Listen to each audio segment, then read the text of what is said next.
Sejamos todos que bem-vindos ao nosso Evangelho online, né? Então vamos nos preparar para a nossa lição da noite. Nós convidamos todos a nossa oração, com muito carinho. Esse momento é especial para todos nós, que temos a possibilidade de parar um momento do nosso dia para fazermos oração, para podermos estudar um pouco do nosso Evangelho. Então procuremos, com muito amor, elevar os nossos pensamentos ao nosso Mestre Jesus, com tranquilidade no nosso coração, com gratidão por esse dia maravilhoso, por essa chuva maravilhosa e abençoada. E vamos abrir as portas do nosso lar e do nosso coração ao nosso Mestre, com suas bênçãos, com seu amor, que vem conosco nesse momento, nos auxiliar à compreensão dos ensinamentos da noite. Obrigado, Senhor, por a oportunidade que temos neste dia. E que o nosso expositor, o Nazil, também receba todas essas bênçãos e o nosso carinho e gratidão por aqui estar conosco nessa noite. Que todos nós, em conjunto, possamos aproveitar ao máximo a lição da noite, com muito amor e muita reflexão. Mestre Jesus, em seu nome iniciamos o nosso estudo, e que assim seja. Boa noite a cada um de vocês, o desejo de que estejam e que permaneçam bem, não apenas durante o nosso encontro, mas por todo o tempo possível. O texto que nós temos pela frente é um texto tirado do livro dos Atos dos Apóstolos. Esse livro, cuja leitura pode ser feita em conjunto com o Evangelho atribuído a Lucas, tem uma ocupação e uma preocupação muito grande em descrever as atividades daqueles que seguiram a Jesus. E o faz isso, de certa forma, mas concentra a sua atenção no trabalho desenvolvido por Paulo. Tanto que no livro Paulo e Estevão, muitos dos capítulos que nós lemos são releituras ou explicações historicizadas daquilo que está contido em Os Atos dos Apóstolos.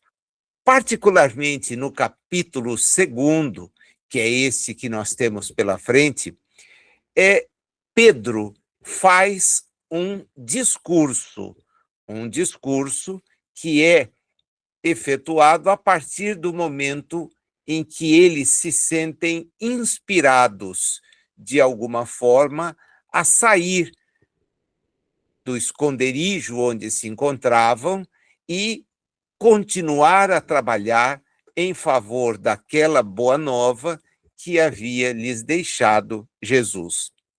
Eles se enchem de ânimo, vai-se dizer que do Espírito, e passam a difundir a mensagem que de Jesus ouviram.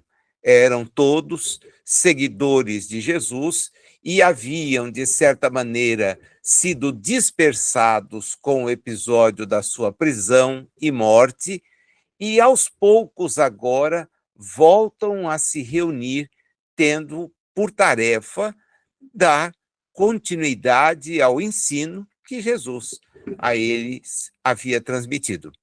E, particularmente, Pedro, nesse instante, quando fala para colocar contra aqueles que censuravam os seguidores de Jesus algumas advertências, ele faz uso de uma frase que é a réplica, a reprodução de uma frase do profeta Joel.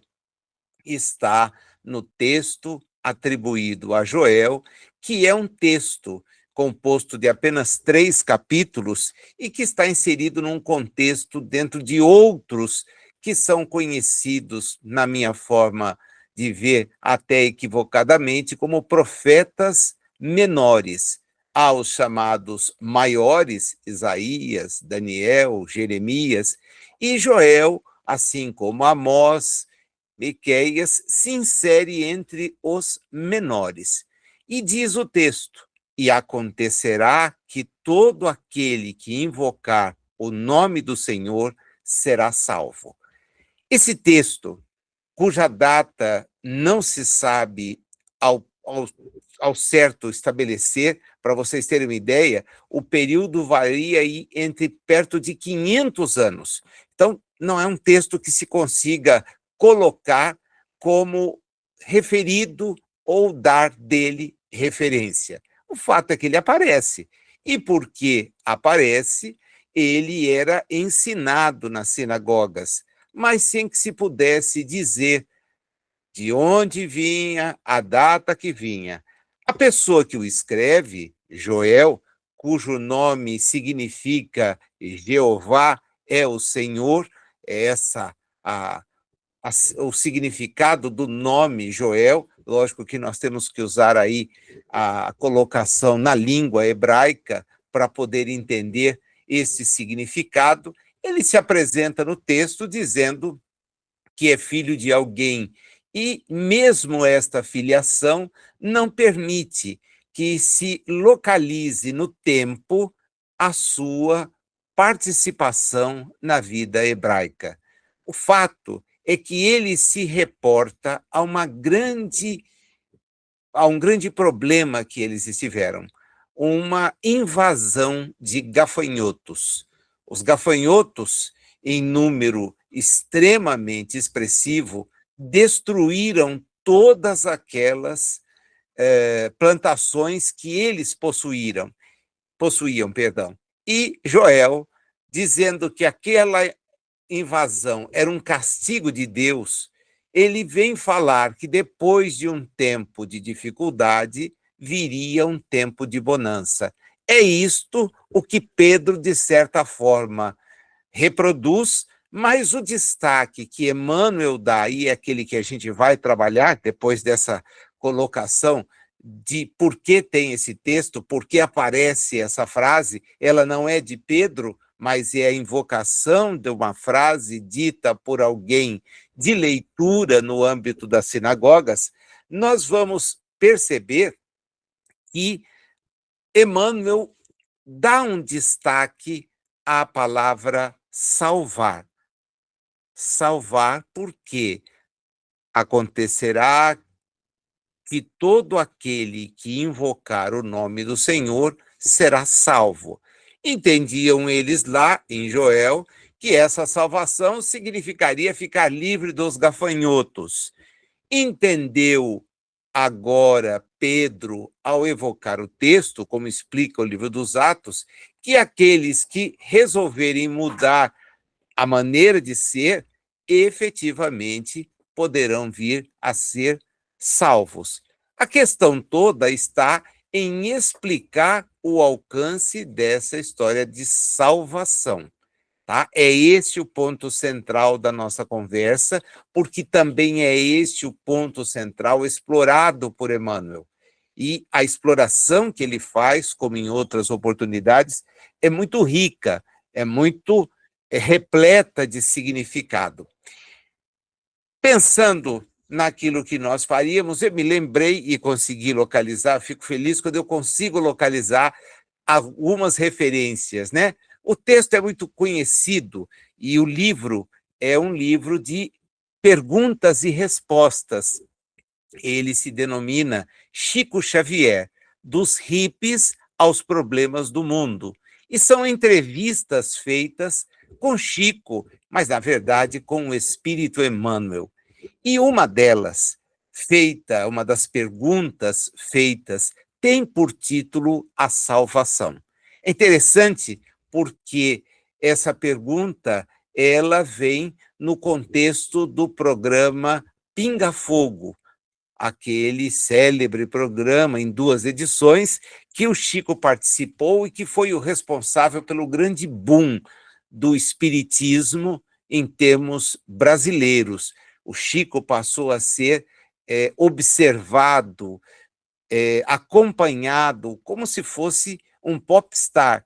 E isso trouxe para ele uma consequência de limitação muito grande, porque ele era assediado por um número enorme de pessoas, artistas, pessoas da vida política e pessoas que demandavam a sua intervenção. E alguém manda uma pergunta, a pessoa se identifica como Vittorio Micheletti, e ele diz: Chico, você falou alguma coisa de salvação e disse que a nossa salvação é Jesus.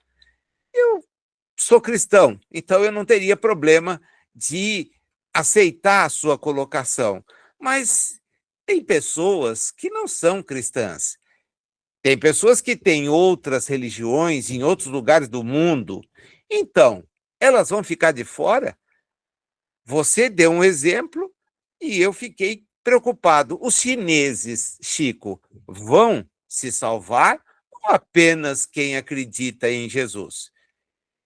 A pergunta é apresentada para o Chico.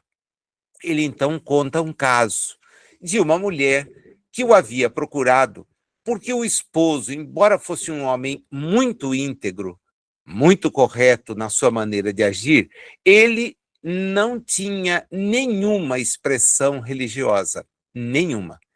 E ela entendia que ele deveria seguir a Jesus, ter uma visão religiosa. E ela vai até ele e diz: será que Emmanuel podia nos ajudar para que ele fosse um convertido?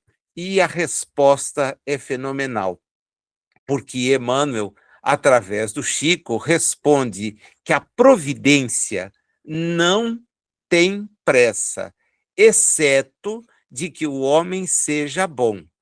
Mas acreditar, isto é, ter uma fé, isso aí vai ficar para o espírito quando ele possa realizar-se em si mesmo. Deus, diz o Chico, reproduzindo Emmanuel, é um pai de misericórdia. Então, ele não tem interesse que os filhos se preocupem com esta ou aquela denominação, né? As nossas ideias são díspares, os nossos pontos de vista são diferentes, e religião é alguma coisa que pode fazer parte da vida de alguém, como não, né? Como não? Salvação, diz ele, quer dizer reequilíbrio, reestruturação da nossa vida para que a gente possa servir. E quando nós servirmos, descobriremos que estamos, de certa forma, imitando a Jesus. Teremos chegado àquilo que eu falei. Se nós nos amarmos, termina ele a resposta, nós teremos realizado o prodígio da felicidade humana, com a bênção daqueles que nos protegem.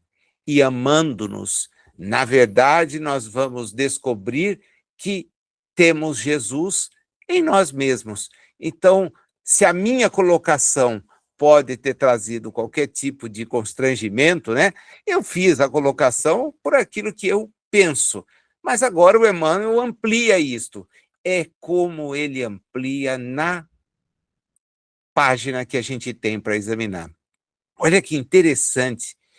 Ele diz que todos, mesmo os mais renitentes no crime, vão se livrar das garras do mal, mas se invocarem o nome de Deus, se invocarem o amparo de Deus.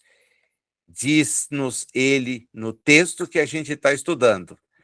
É forçoso observar que chega sempre um instante na experiência de cada um de nós em que nós somos constrangidos a recorrer àquilo que temos de mais precioso no terreno da crença.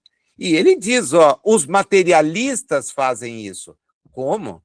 Não é possível, Nazil. O materialista não acredita em nada. Sim, não acredita em alguma visão religiosa, não acredita em nada que possa transcender. Mas ele diz, materialista requisita socorro do dinheiro, requisita socorro da ciência provisória, requisita socorro das posições convencionalistas e todas estas frentes auxiliam, porém elas não salvam.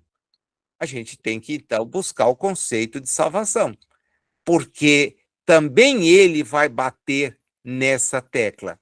Ele já não havia dito, através do Chico, para aquela senhora que a salvação tinha um significado de você amar, de você melhorar-se? Pois bem, ele tem um texto específico sobre isto. Se você costuma anotar aí as referências, né? Anotou lá dos hippies e os problemas do mundo, anote esta porque vale a pena. Palavras de vida eterna. A lição é a de número 155 e está lá, textualmente, como título, Conceito de Salvação. Conceito. Como é que nós devemos entender salvação? Primeiro ponto, não como divinização. Ser conduzido ao céu, vir a se tornar santo por algo que seja um passe de mágica. Então seremos salvos, teremos um passaporte para a intimidade com Deus. Negativo, mas é negativo mesmo. Salvar, insiste Emmanuel, e aí o nosso texto vai acabar por bater nisso muito fortemente. É livrar alguém da ruína, tirar alguém de um perigo, é conservar, é defender, é abrigar. Agora, em nenhum desses termos, nós estamos isentos da nossa responsabilidade de nos conduzirmos melhor. E ele pega o exemplo, porque diz o navio que é salvo de um risco iminente, ele não está exonerado de viajar mais. Ele terá que continuar enfrentando os mares, os rios, novos perigos, novos desafios, porque ele apenas e tão somente foi poupado de ter sossobrado, de ter naufragado. Um doente, diz ele, que é salvo da desencarnação, ele não está exonerado de continuar as tarefas da sua existência, vencendo percalços, vencendo dificuldades. O Evangelho, diz ele, em nenhum momento narra que as pessoas sejam salvas, entre aspas, para se livrarem dos seus próprios percalços. E ele evoca duas figuras muito conhecidas, que são Pedro e Paulo. Pedro foi salvo do seu momento de indecisão. Agora, como é que foi a sua jornada até o sacrifício? E Paulo, que foi salvo daquele seu ímpeto de crueldade, que certamente destruiria a sua reencarnação.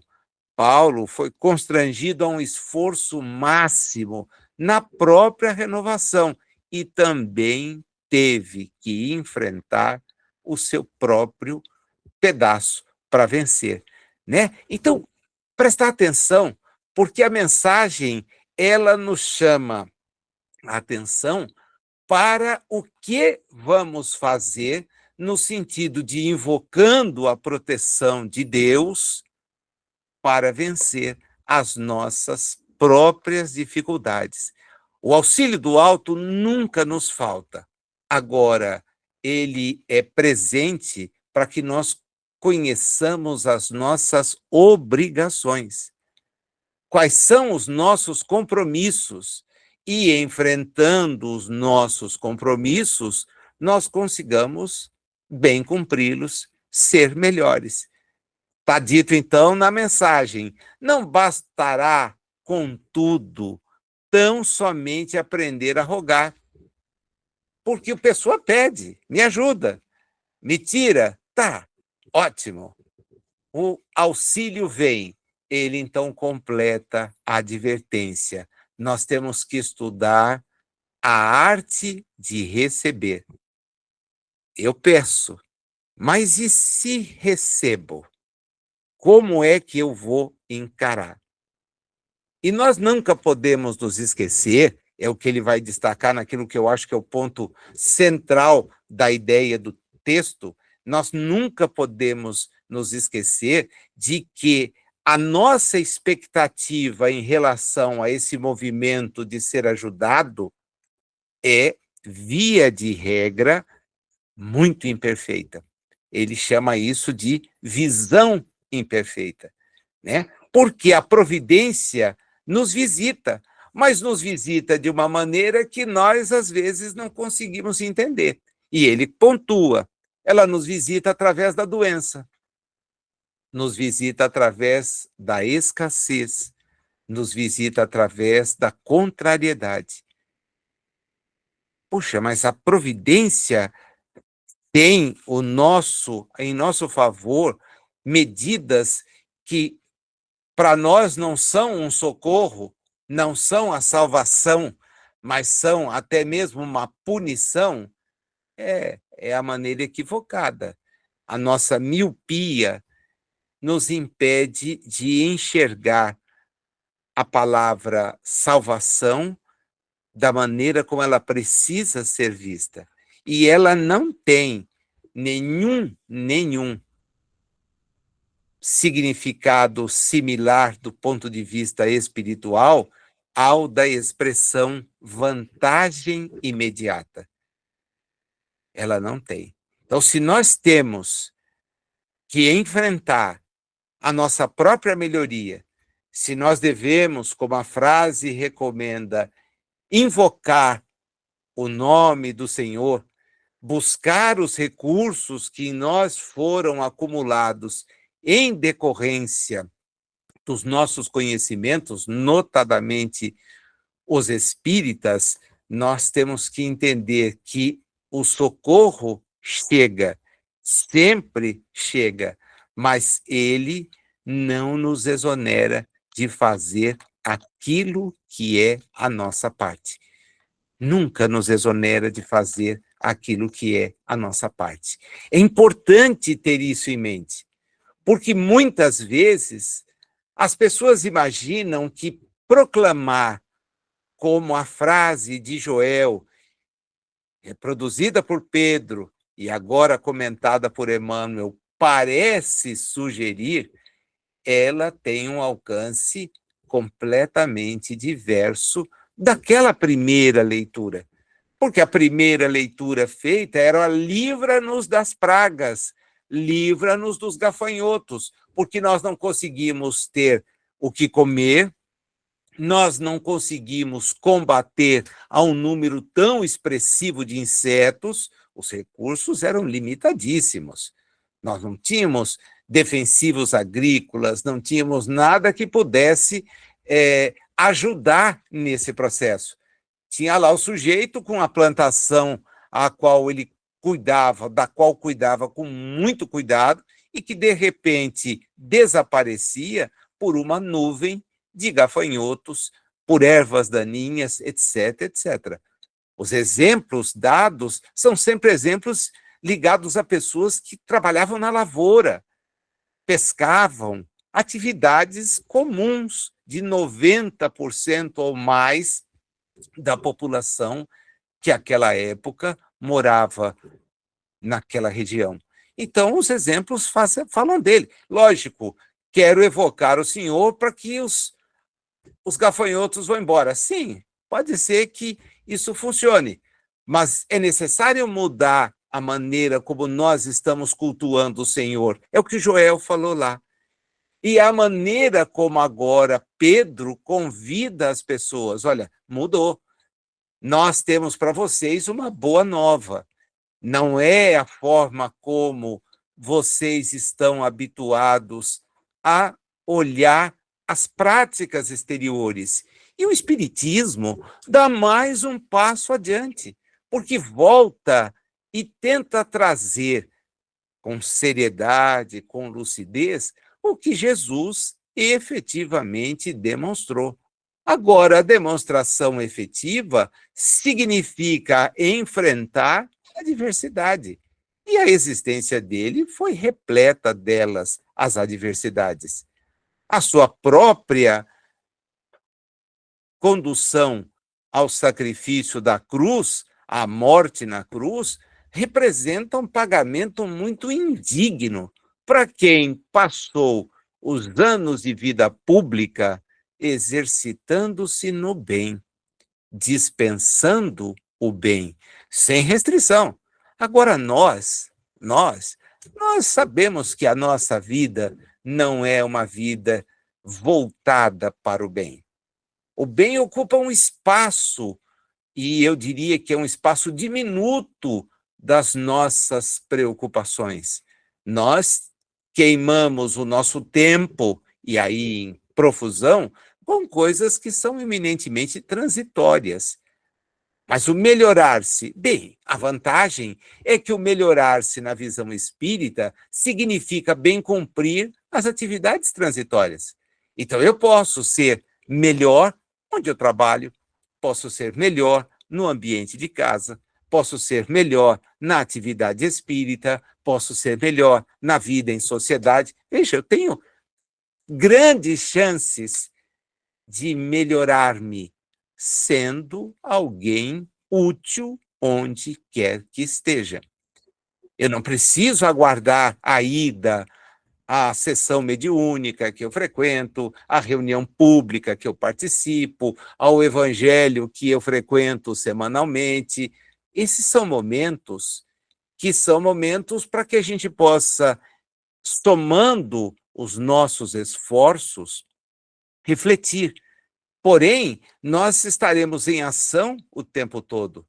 Invocar, pois, a Deus, invocar aquilo que nós eventualmente acreditamos, significa, como a mensagem deixa muito claro, mas é muito claro mesmo, entender como vamos receber o que invocamos. Porque muitas vezes nós estamos invocando a libertação daquilo que a providência nos oferece como mecanismo para crescimento.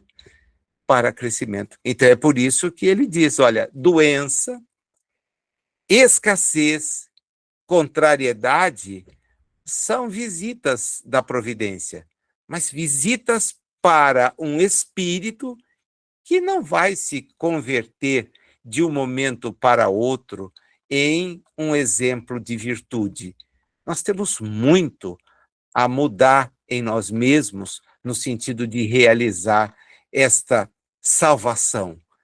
É deixar de estar na condição limitadora que eventualmente estamos e dar continuidade ao nosso próprio melhoramento íntimo.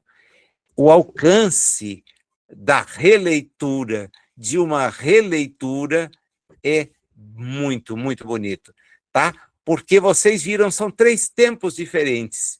Um tempo de Joel, lá atrás, 800 anos antes da era cristã, ou mais próximo, vamos lá, 500 anos. Mesmo assim, é um tempo para lá de recuado. Pedro, na altura do ano 30, faz essa mesma proclamação àquelas pessoas que foram ali para ouvir falar a respeito de um rabi que havia sido morto, mas que os seus seguidores insistiam em dizer tinha voltado para demonstrar que a vida prosseguia. Hoje, no século XXI, os mesmos espíritos que temos estado em tantos séculos tentando nos melhorar, ouvimos a mesma advertência de uma nova forma. Nós não podemos ficar na ilusão de que essa salvação é nos divinizar, que esta salvação é nos dar um passaporte sem que nós não tenhamos melhorado. Quando entendermos isso, quando efetivamente compreendermos o alcance deste salvar, talvez a gente passe a compreender o pedido que fez. Porque quem pede para ser salvo está pedindo para ter forças de superar as próprias dificuldades do caminho que colocou. Cada um de nós as colocou. Foram as nossas opções, as nossas ações, são os nossos pensamentos que nos conduzem à necessidade de ajuste. E aí nós temos a chance. A providência nos dá a chance via reencarnação, via dificuldades reencarnatórias, via desafios, de efetivamente buscar ser resgatado. Agora, entendendo que o resgate pressupõe a marcha para a própria modificação. É uma senhora mensagem, é muito bem posta, justamente quando a gente coloca as 3 leituras, 2 releituras e uma leitura. Joel olha a praga, ali, olha, o Senhor vai nos salvar da praga. Princípio agrícola é um pouco complicado a gente conseguir ficar livre da praga, né? Em todo caso, vamos lá, admitir que seja possível espantar os gafanhotos. Eles irão embora, sim, depois que conseguirem consumir tudo aquilo que estava disponível. À época, como observa Joel, até as ofertas que eram separadas para o templo, elas foram consumidas, devoradas. Então, você imagina o tamanho da invasão de gafanhotos que eles tiveram, né? Depois, Pedro volta a dizer, olha, não é da forma como nós estávamos pensando. A mensagem de Jesus é outra. Ele tem um outro alcance, tem uma outra visão. É o que a gente vai sair divulgando e quer falar para vocês. O Espiritismo vem agora e ajusta tudo isso. Você pode pedir, sim, pode pedir, mas cuidado, porque recebe aquilo que é necessário para o seu espírito, não na visão míope e transitória da reencarnação. Acho que a gente tem material para refletir bastante, para parar e pensar muito. E nada mais adequado desse nosso encontro semanal, no meu caso, a gratidão do encontro mensal, de ter a chance de pensar juntos, de refletir juntos, porque permite que nós nos esclareçamos, que nós nos ilustremos no sentido de bem encarar o que nos acontece na existência. Eu gostaria de te convidar para me acompanhar agora, antes de nós encerrarmos o nosso encontro, nas vibrações, né? Porque elas são um momento de nós sairmos um pouco das nossas preocupações. Eu sei que muitos dos que aqui estão têm as suas dificuldades, mas acabamos de falar, as dificuldades são justamente o mecanismo para que nós nos salvemos, né, de nós mesmos, daqueles problemas que fomos semeando.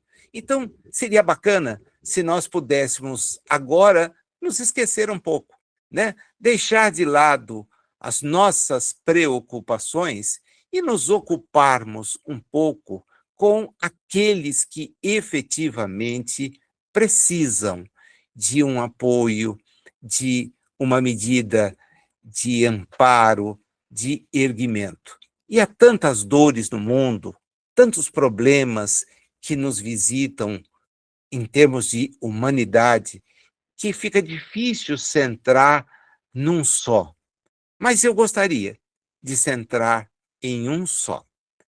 e gostaria que esse nosso concentrar-se estivesse voltado para aqueles que sofrem em decorrência de desequilíbrios espirituais.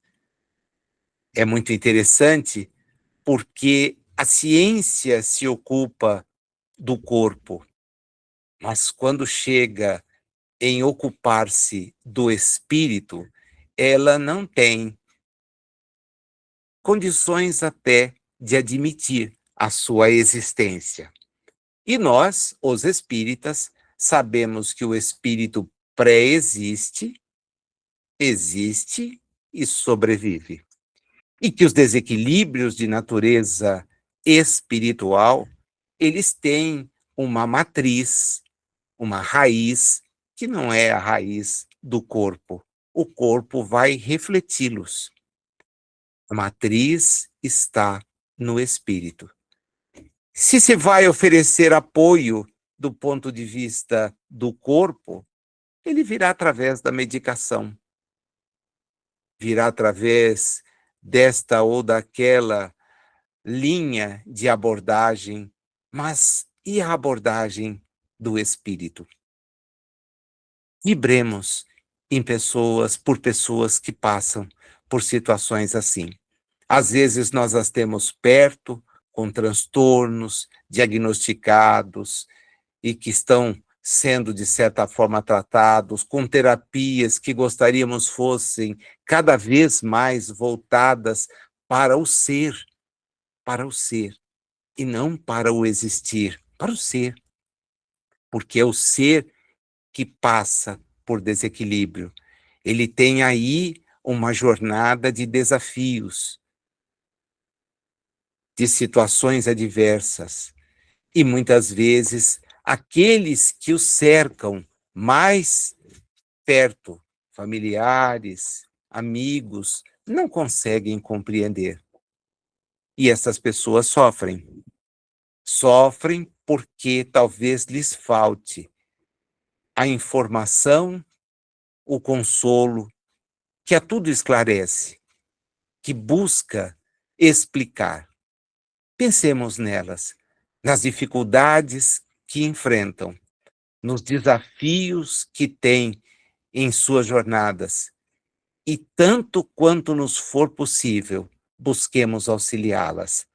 Pode ser que não consigamos diretamente, porque nos faltam recursos técnicos, nos faltam a proximidade, porém, através da prece, é possível pedir que elas tenham a força necessária para vencer este desafio.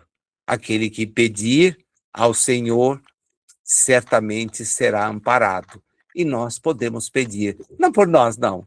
Vamos pedir por todos que passam por tal situação, dizendo a Deus, nosso Pai, que lhes permita contar com a ajuda efetiva dos bons espíritos. E com isto, ter força, boa vontade, muita persistência para vencer a jornada que é adversa. E ao vencê-la, certamente seus espíritos terão uma compreensão muito mais ampla das dores que o caminho ofereceu, mas sairão da existência se não se rebelarem, se não se revoltarem, se não a abandonarem, sairão gratificados, porque não há nada que seja mais gratificante do que quitar algo que nos impede de avançar. Que Deus nos permita, através da prece, amparar a esses nossos irmãos. Eu queria aproveitar os minutos finais, além de agradecer todo o carinho de vocês, toda a atenção ao longo de 2025, desejar que 2026 nos permita estar juntos. A Fátima já até me mandou os dias, então a possibilidade de vocês me verem aqui é concreta, porque ela não deixou dia livre. Estou feliz demais, né, de poder reencontrá-los, mas desejar que todos tenhamos um ano de muita paz, de muito compromisso com o bem, porque nós estamos trabalhando em favor de nós mesmos. Desejo que 2026, em meu nome, em nome da Dani, que está aqui comigo, seja o melhor ano das existências de todos vocês. E que a nossa amizade possa não apenas ser mantida, como ser ampliada.